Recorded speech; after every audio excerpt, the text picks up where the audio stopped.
नमस्कार साथियों, स्वागत है आपका एक बार फिर से हमारे यूट्यूब चैनल ब्राइट ब्रेन पर।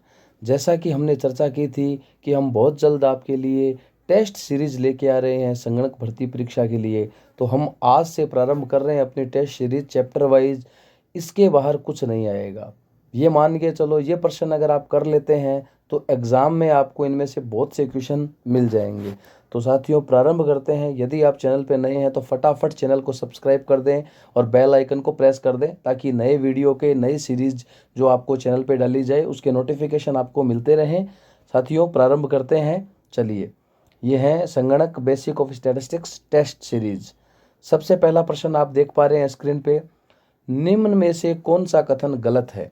सांख्यिकी लैटिन शब्द स्टेटस से लिया गया है, सांख्यिकी इटालियन शब्द स्टैटिस्टा से लिया गया है, सांख्यिकी फ्रांसीसी शब्द स्टैटिस्टिक से लिया गया है। इनमें से कोई नहीं। साथियों ये तीनों ही कथन सही है।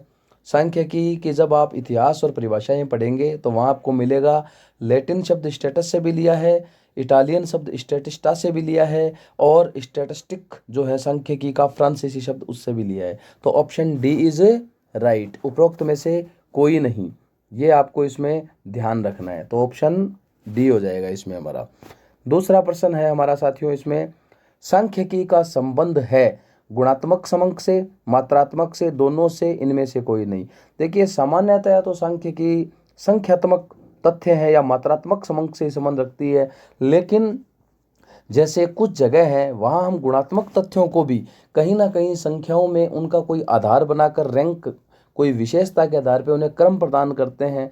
जैसे हमारे बात करें, एक चैप्टर आता है एसोसिएशन ऑफ एट्रीब्यूट्स, गुण समंक। तो चर समंक जो हमारे संख्यात्मक तथ्य हैं वो चर होते हैं, और जो गुणात्मक तथ्य हैं वो गुण होते हैं, उन्हें हम बोलते हैं गुण। ठीक है, एट्रीब्यूट्स। तो ये दोनों होगा इसका उत्तर, ये इसका उत्तर हो जाएगा, दोनों हो जाएंगे इसमें। Answer C is right. उसके बाद थर्ड प्रश्न है हमारा इसमें, किसी व्यक्ति की विशेषता कौन सा समंक है? किसी व्यक्ति की विशेषता, विशेषता है तो विशेषता एक दो ऐसे तो हो नहीं सकती, कोई पर्टिकुलर कोई स्पेशल चीज है उसमें, तो वो गुण है, उसका गुणात्मक तथ्य है बिल्कुल। तो answer A is right. Question number 4, सांख्यिकी को संख्यात्मक समंक के संदर्भ में परिभाषित किया गया है। सांख्यिकी को संख्यात्मक समंक के संदर्भ में परिभाषित, पहली ही चैप्टर में परिभाषा है सांख्यिकी एक वचन और बहुवचन के रूप में है। बहुवचन के रूप में सांख्यिकी है क्या? संख्यात्मक समंक ही है, जो कि किसी निष्कर्ष या किसी निश्चित उद्देश्य के लिए अपने आप में जो समंक एकत्रित किए हैं जिनसे कोई निष्कर्ष निकाला जा सके। तो बहुवचन के अर्थ में समंक ही सांख्यिकी है। एक वचन में तो उसको पूरी प्रक्रिया या एक ऐसी ज्ञान की शाखा माना है जिसमें सांख्यिकी विधियों का क्रमबद्ध अध्ययन किया जाता है। तो ऑप्शन बी इसमें बहुवचन अर्थ में राइट हो जाएगा। क्वेश्चन नंबर 5, जनगणना सर्वेक्षण की रिपोर्ट से धर्म पर एकत्रित आंकड़े हैं। जनगणना सर्वेक्षण, सर्वे हुआ सेंसस का, रिपोर्ट आ गई, मतलब प्राइमरी काम तो जनगणना का हुआ, उसके आधार पर आपने धर्म के आंकड़े एकत्रित किए हैं। तो सेकेंडरी डेटा क्या होते हैं? पहले से किसी ने कलेक्ट कर रखे हैं, उसमें से आप डेटा काम में ले रहे हैं। तो जनगणना की जो सर्वेक्षण हुआ था उसमें से अब आप ले रहे हैं, तो क्या होगा? ये सेकेंडरी डेटा होंगे। प्राइमरी अगर जनसंख्या का सर्वे होता, वो अगर उसकी पूछता तो वो प्राइमरी होता, तो यहाँ सेकेंडरी डेटा हो जाएगा। क्वेश्चन नंबर 6, प्राथमिक समंक निम्न द्वारा एकत्रित किए जाते हैं। प्राइमरी डेटा किससे कलेक्ट किए जाते हैं? तो प्राथमिक समंक कलेक्ट करने के मेथड साक्षात्कार बिल्कुल है, अवलोकन हो बिल्कुल है, प्रश्नावलियां भी बनाई जाती है, उपरोक्त सभी। Option D is right. उसके बाद हम आते हैं 7वां प्रश्न, प्राकृतिक आपदा के मामले में कौन सी विधि का प्रयोग किया जाता है? बहुत बढ़िया प्रश्न है, इंपॉर्टेंट कर लेना भी इसको, एग्जाम के दृष्टिकोण से बहुत अच्छा प्रश्न है। ये कह रहा है जब डिजास्टर या कोई प्राकृतिक आपदा आ गई तो वहां आप डेटा कलेक्ट कैसे करोगे? व्यक्तिगत साक्षात्कार होता क्या है? जिससे संबंधित है वहां। तो जब एक्सीडेंट हो गया, प्राकृतिक आपदा आ गई, तो वो तो लोग वहां हैं, उनकी तो हालत खराब है, तो वहां आप जाके उनसे थोड़ी डेटा लोगे। आप क्या करोगे? प्रश्नावलियां भी उनसे नहीं भरवा सकते। अवलोकन, आप कहीं और बैठे हैं तो वहां उस स्थिति में जा भी नहीं सकते आप। अब आप क्या करेंगे? अवलोकन भी वहां जो है हमारे आसपास उसको देख सकते हैं।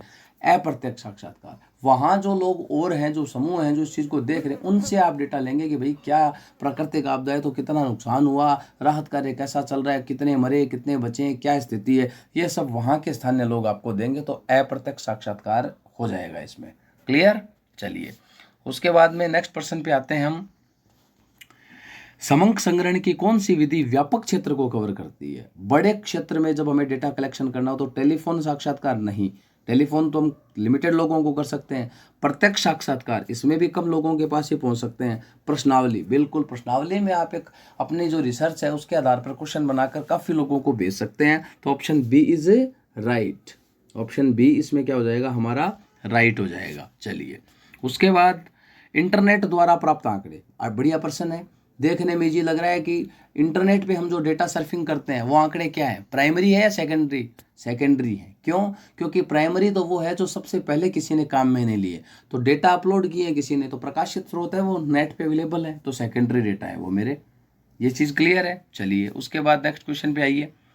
एक फूल में पंखुड़ियों की संख्या, फूल है उसमें पंखुड़ियों की संख्या, आसमान में तारों की संख्या, बोले गए शब्दों की संख्या, ये सब क्या है? सतत चर है। इनको हम बोलते हैं निश्चित अंतर नहीं हो सकता, इनमें जुड़े हुए होते हैं, असंख्य हैं ये, तो ये सतत चर होगा। खंडित में तो निश्चित अंतर होता है और गणना योग्य होते हैं वो, तो एक सतत चर है। Option A is right. Option question number 11, non response की संभावना सबसे अधिक किस विधि में है? मतलब आप जो प्रश्न पूछ रहे हैं, जो सूचना ले रहे हैं, उनमें सामने से रिस्पॉन्ड नहीं आएगा, वो सबसे ज़्यादा साक्षात्कार में तो आप खुद पास होते हैं। प्रश्नावली विधि, अवलोकन, अवलोकन में आप जाके करते हैं, प्रश्नावली में आप क्या करते हैं? प्रश्नों की प्रश्नावलियाँ बनाकर भेजते हैं डाक से या कोरियर से, उसमें रिस्पॉन्ड की संभावना कम रहती है, क्योंकि वहाँ वो भेजे तो भेजे, आप उसके पास थोड़ी खड़े रहते हैं। तो ऑप्शन बी इज राइट, प्रश्नावली। उसके बाद रेल दुर्घटना के मामले में समंक एकत्रित करने की कौन सी विधि सर्वोत्तम है? रेल एक्सीडेंट हो गया, जैसे अभी उड़ीसा में हुआ था, वहाँ अगर आप डेटा कलेक्ट कर रहे हैं तो कौन सा मेथड है? प्रत्यक्ष साक्षात्कार नहीं, क्योंकि वहाँ आप जाकर जो लोग एक्सीडेंटल केस में हैं उनसे साक्षात्कार थोड़ी करोगे आप, वहाँ प्रश्नावली भी नहीं भेज सकते क्योंकि हमें तुरंत चाहिए, तो हम अप्रत्यक्ष साक्षात्कार, वहाँ जो लोग हैं उनसे हम डेटा लेंगे। ऑप्शन बी हमारा राइट हो जाएगा। प्रश्न आ सकते हैं इनमें से, बिल्कुल अच्छे प्रश्न है ये। उसके बाद सबसे सटीक और विश्वसनीय विधि कौन सी है? सबसे अच्छा मेथड प्रश्नावली नहीं हो सकता क्योंकि रिस्पॉन्ड नहीं आएगा और शिक्षित लोग वही देंगे। अप्रत्यक्ष से भी पूरा एक्यूरेसी नहीं आएगी, लेकिन विश्वसनीय रिलायबिलिटी की बात करें तो प्रत्यक्ष साक्षात्कार विधि होती है। वहाँ हमें जिस व्यक्ति से सूचना संबंधित है वो उसी फॉरम में हमें सूचना दे देगा। तो option C is right. Question number 14, सांख्यिकी के पितामह, इसमें थोड़ा आप यूं करें, सांख्यिकी की जगह भारतीय सांख्यिकी के पितामह है ये, इंडियन स्टैटिस्टिक्स है ये। जो ये सांख्यिकी शब्द है, इस सांख्यिकी शब्द से पहले मैं लिखूंगा इंडियन स्टैटिस्टिक्स, मतलब भारतीय सांख्यिकी के जनक। भारतीय सांख्यिकी के जनक कौन है? पीसी महालनोबिस। और अगर सांख्यिकी के जनक पूछे तो गोटफ्राइड एकेनवोल। तो यहाँ यदि सांख्यिकी के पितामह है तो इसमें ऑप्शन नहीं दिया है, लेकिन ये भारतीय सांख्यिकी आप इसको कर लें, पीसी महालनोबिस। और सांख्यिकी के जनक पूछे आपसे तो गोटफ्राइड एकेनवोल। क्वेश्चन नंबर 15, समाचार पत्र व पत्रिकाओं से समंक एकत्रित करना कौन सा मेथड है? आप पब्लिश स्रोत हैं, वे पब्लिश सोर्सेज हैं, पब्लिश हो गई है तो उनसे तो सेकेंडरी डेटा आएगा, इसमें तो कोई दिमाग लगाने वाली बात ही नहीं है ज़्यादा। तो हमारा ऑप्शन बी इज राइट।